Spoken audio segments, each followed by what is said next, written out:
સુરતની વરાછા પોલીસે વિવિધ વાહનોમાં જપ્ત કરેલા વાહનો કોઈ કારણોસર અચાનક આગ ફાટી નીકળતા પૂર્ણા અને વરાછા ફાયર ટીમ ઘટના સ્થળે પહોંચી આગ ઉપર કાબૂ મેળવવાના પ્રયાસ કર્યા છે। શહેરના વરાછા પોલીસ મથક ખાતે વિવિધ ગુનામાં ડિટેન કરેલ વાહનો નજીકમાં આવેલા એસએમસીની પાર્કિંગમાં મૂકવામાં આવે છે।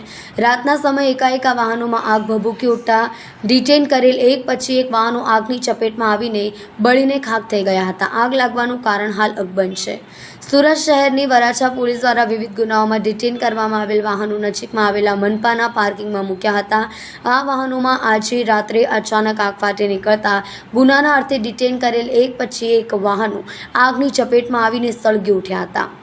જોતજોતામાં વાહનોમાં લાગે વિકરાળ સ્વરૂપ ધારણ કરતા આગ બેકાબૂ બની અન્ય ડિટેન કરેલ વાહનોમાં પ્રસરે તે પહેલા ફાયર વિભાગને જાણ કરવામાં આવી હતી, જેથી પૂર્ણા અને વરાછા ફાયર ટીમ ઘટના સ્થળે પહોંચી આગ પર કાબૂ મેળવવા પ્રયાસ કર્યો હતો।